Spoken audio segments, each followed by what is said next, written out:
Happy Easter. Good morning. How are you both? Fabulous. Oh, good. Great. Yeah, good answer. Good answer. And also, I love the colours. Bright, colourful Easter. I thought I'd make the effort for today, David. I've never seen you so dressed down, actually. I know, look, he's getting ready for the army. Oh, you've got your beard ready. Right, let's talk about the election. Lots of people are talking about when this election is. I actually had a lot of messages coming in yesterday about this, and Rishi Sunak. There's a lot to unpick here. But the front page of the Telegraph this morning, I just think is really interesting. I have constantly said immigration is going to be #1 in this election because everything comes off that. But the big plan from the Conservatives, as we know, they haven't got immigration under control. We're now at, what, 4,644, I think, this year. Why? Don't say that, just look at last year. Yes, exactly. So we already have that number coming to this country, even though the illegal migration bill has gone through, and all these people are stuck in a state of limbo. We're waiting for the safety of Rwanda bill. But this is the Tory plan.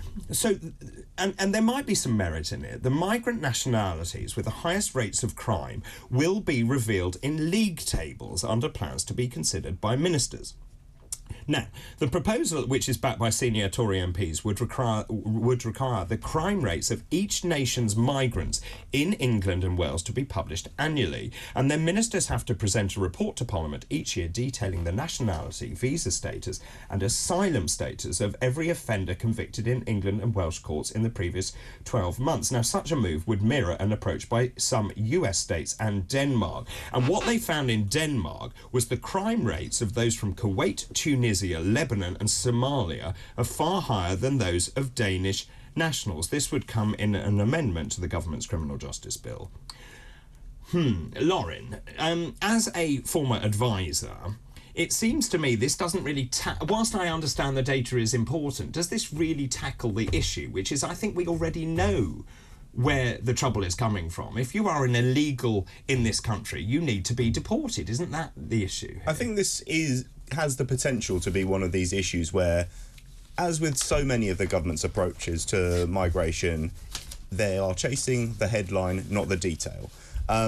It's all well and good, as you say, Denmark do this. I can be sympathetic to government and say, actually, we've seen previously there was an issue with Albania. Indeed. And Albanians committing crime in this country. We've then signed an agreement with Albania to address this specific issue. If that can be replicated with other nationalities, then fair enough. Let's, potentially worth exploring. But I don't have the confidence in this government's ability to do it, because as with the Rwanda plan, which, let's be honest, none of us think that any single plane is going to take off taking any single person to Rwanda. Doesn't mean we don't want there to be a plane taking off. But I think it's...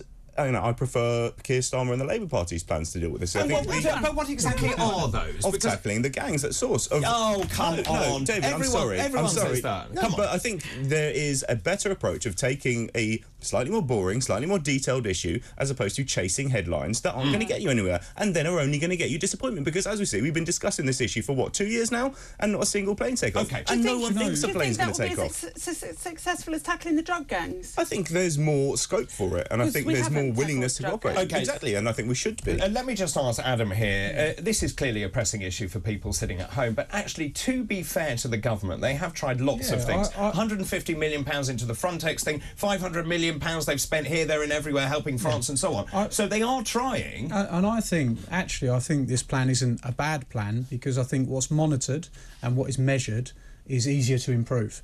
And basically what we're saying is we're not monitoring, we're not measuring. They're saying they've got the information, but they're keeping the information to themselves. I think actually making this information public, I think that if they were to monitor and measure it, we can actually start to control it better. And I think it is a good step in the right direction. It's worked in Denmark, worked in some states in America. So I think it's actually a really positive step forward. My only concern would be, to add to that, is then how are the actions taken after we get the data? So get the data, take the actions. And where do you stand on the safety of Rwanda bill? Because obviously we're now at an impasse. It's the Easter break, and I think the members of Parliament are sitting there and scheming and plotting. And I also wonder, actually, this was put forward by Robert Jenrick, the former immigration minister. How much of this is... and I take your point about the front page, how much of this is also ministers on manoeuvre? Because I think they can sense Rishi Sunak is a very weak leader indeed. Well, I think that there is obviously, there's struggles. But I think the fact of the matter is when you put a plan in place, you've got to see the plan through. You've got to take the actions to get it done. And I think that that is what they're doing. And we say he's a weak leader, but he is still pushing through. He sets out his agenda. He then pushes through to get the agenda finished. And when you talk about, oh, we're going to stop the gangs, there is no plan. It's always no plan. With Labour, there is no plan. There is no detail how we're going to move towards I mean, this. it is very easy to say, Lauren, isn't it? Just I'm going to talk to people. I'm going to stop the gangs. Because he's in opposition. He doesn't have the power to make those decisions. He's sketching out his plans of what he wants to do, and it's all well and good to say, well, he's got a plan, he's pushing for it, but he's not delivered on it. And there's been so many years of headline chasing. Let me just ask you about that, because it is something that comes up constantly about Keir Starmer, because obviously the poll lead is extraordinary, whether you can read into the polls. And of course you've got John Curtis saying there's a 99% chance of Labour getting it. I said earlier on, Labour actually, what they have to do tactically, and you know more than me, but they have to actually do nothing, or at least not commit any big, massive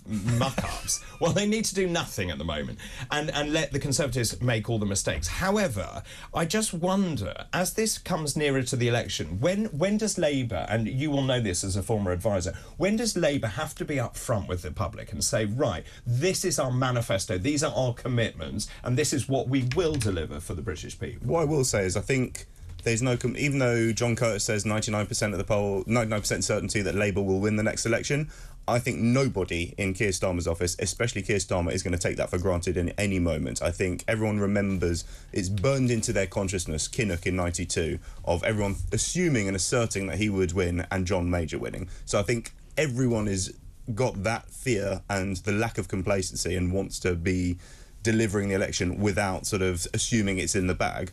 On the questions of substance and when it's their plans, I think that you're starting to see that. You had the issue with 28 billion and it took a while for them to make a decision on it, but they said, and were open and honest, and said, look, there isn't the money to do what we wanted to do, our Great Ambitions plan. We'd rather be honest and open with you and say, look, we can't do this, we're going to have to reduce this figure. Or did they read the people who don't want to put I think they're always trying to read the people. The only plans that they have come out with any detail, the plans are horrendous, like the employment plan, what they plan to destroy business owners, basically by giving massive amounts of power. There's some detail I want to talk about that and it looks dangerous, right, for a business owner. So just in terms, Adam, where we are, you seem to be sticking up for Rishi Sunak. Look, it's a pretty miserable job right now. But there is, and you've got Halfon, haven't you, and you've got other MPs all standing down, and we're now at 63, I think. Which is, to illustrate that is 1 in 5, almost, of all current sitting Conservative MPs. Indeed. That's huge. We're still not at 97 when there were 75, but we're not far off that. But Halfon's resignation letter was really interesting. He was a staunch loyalist of Sunak and well-liked minister. He then turned to Lord of the Rings for inspiration when he announced he was standing down, which I found very odd. He said he was reminded of the words of the wizard Gandalf after the hobbits had defeated evil and were returning home. I'm not coming to the Shire, my time is over, and as for you, my dear friends, you will need no help. Among the great you are, I no longer fear at all for any of you. Now, it is interesting that the MPs are reading the runes, I think, here. And many people are saying, look, Rishi Sunak is going to face obliteration, particularly depending on what happens in the local elections on the 2nd of May. What do you think is about to unravel? I think that, he's under massive pressure. I think that it's clear he's losing. But things do change fast, and you never know what's going to happen in the political landscape. There's a lot of things going on in the world. For example, things like, looming war and issues like that. And all Labour seem to care about is things like employee health and not actually defence and different things like that. So who knows what is going to happen at this stage? Well, you say that, but let me just throw this back to you. These are the latest polls. When you look at Labour, they are more trusted now on the economy, cutting taxes for working people, on stopping... Do you know why they're more trusted, though? They're more trusted because all the amount of criticism that's been thrown, and I think it's historic as well. It's not just Rishi Sunak. He's inherited a very difficult, party to try and bring together and manage. and the confidence has been lost over many years, not actually in the role that he's doing. I think he has had a bit of an unfair shake. But no one forced him to take the job of Prime Minister. He volunteered himself to it, and he was enthusiastic about it. I think he did more than that. I think there was a lot of backstabbing going on as well. But also, Lauren, just in terms of those 5 points that he set out, he has hoisted himself by his own petard. He set out 5 things. You judge me by these 5 things. Well, you didn't do them, did People you? will. I think I like that Halfon used quotes from Lord of the Rings in his resignation. It really endeared him to me. I also think he's a very big loss for Sunak. He's the sort of minister who doesn't seek the limelight and gets on with the job, and is a very, from a Labour point of view, I can say he's actually a very good minister and has tried to do his best in his brief. I think I was in Parliament at the time of Theresa May and the sort of grimness there, and even to the point where in the European elections in 2019, they were on single digits. I think they got around 8 or 9% of the vote when the Brexit Party then won the vote in that election. I may remember. But I think the mood now among the Conservatives is worse than it was then, because even then there was a mood of, OK, well, we can do something to change. There is something we can do. I feel so many of them, as the 1 in 5 who are now quitting, they feel they are out of road, and they feel that I think some of them even genuinely believe that they deserve to lose the next election because of their failures. I think the mood is very sombre indeed. There are 2,600 English council seats up for grabs. So the question is, let's say the Tories are obliterated in the local elections. Rishi Sunak has 2 options, doesn't he, really? Does he say, right, my time is up, or does he push the nuclear button and go to the country? I don't think that he's going to say his time's up. I think he's going to keep pushing on, and I don't necessarily think that's a bad thing. I think what happens if there are then 53 letters of no confidence?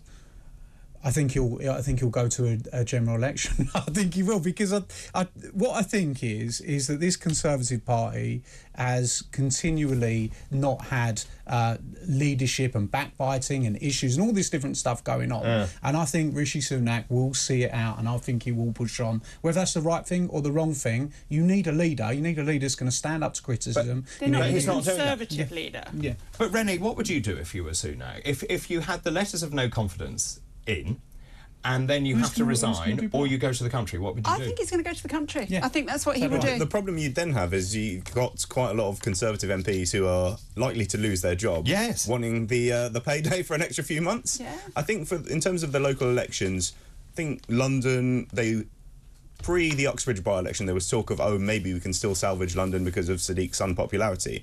I think the 2 big markers for this set of local elections are going to be West Midlands, Andy Street. If they lose that, Andy Street has done a very job in maintaining what is traditionally a Labour area and turning that blue. If they lose that, they are in serious trouble, and I think the pressure on Sunak to quit will be huge. I agree totally. Interestingly, all the Conservative advisors are ditching Rishi Sunak. They're going to Starmer and starting to brief Starmer as well. And they can obviously, or at least they believe they know where the money will be. You've got people like Marina Wheeler, Boris Johnson's former wife, the leading barrister. She's giving advice to Sir Keir Starmer's party. You've got Mark Carney, well, then no surprise there. Lord Cooper, Tom Fletcher also giving advice to Starmer.